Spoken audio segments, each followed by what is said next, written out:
Monsieur le ministre de l'eau et de l'assainissement l'a rappelé, la gestion des inondations figure parmi les priorités de son Excellence le président Macky Sall. J'en veux pour preuve la convocation du Conseil présidentiel sur les inondations dès sa prise de fonction le 19 septembre 2012, qui a été le premier conseil présidentiel sous son magistère. J'en veux aussi pour preuve les nombreuses initiatives prises ainsi que les ressources financières mises à disposition depuis son accession à la magistrature suprême, notamment les différentes réalisations dans le cadre du programme décennal de gestion des inondations 2012-2022. Dès ma prise de fonction, j'ai initié une campagne nationale de prévention appelée en wolof Waajal Nawet. Je vous entretenais de cette campagne, mais aussi des mesures anticipatives dans les zones à haut risque.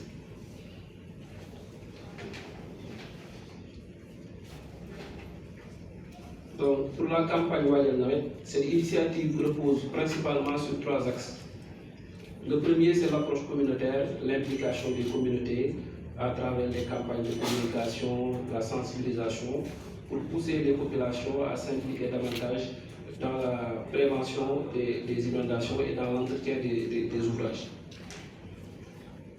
Le deuxième axe, c'est l'accompagnement des collectivités territoriales vers la mise en place de plans de contingence ou de plans de sauvegarde.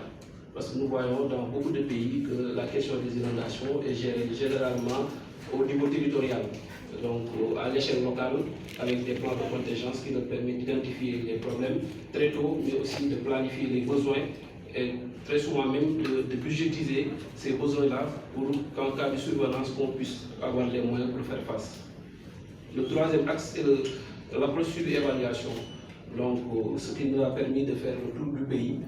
Cet axe consiste à visiter les localités où l'État est en train d'intervenir à travers l'édification d'ouvrages afin d'en mesurer l'état d'avancement et de parer aux éventuelles difficultés pouvant les ralentir ou envisager des solutions conservatoires. Cette campagne lancée le 17 janvier 2023 à Touba nous a permis de visiter plus de 150 sites répartis dans plus de 90 communes à l'échelle du territoire, particulièrement dans les régions de Dakar, de Thiès, de Louga, de Kaffrine, de Kaolack, de Saint-Louis, de Sédhiou.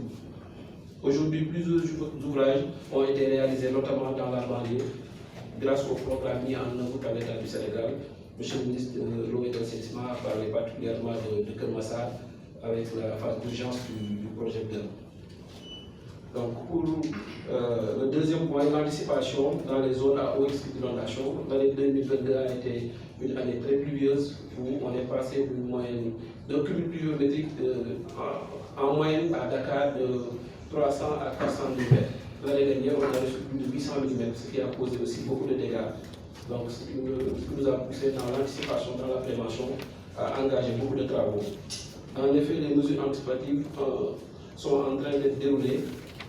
C'est le cas, par exemple, dans la zone de captage où vous pouvez constater vous-même le démarrage des travaux de curage, de reprofilage, la refonte du mur, l'augmentation de la capacité de pompage pour éviter la situation qu'on a vue l'année dernière.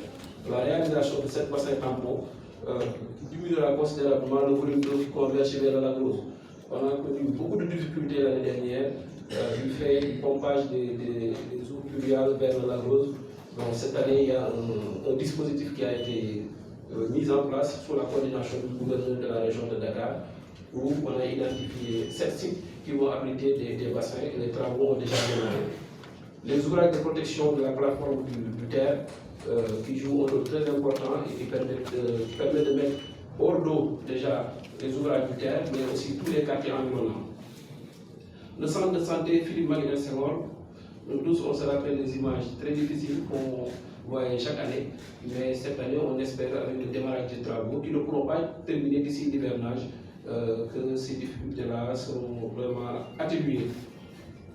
Donc au niveau de la cité Bellevue aussi les travaux ont démarré, donc un assainissement eau usée et aussi un assainissement eau pluviale pour permettre cette cité vraiment de ne plus vivre les cauchemars des années passées.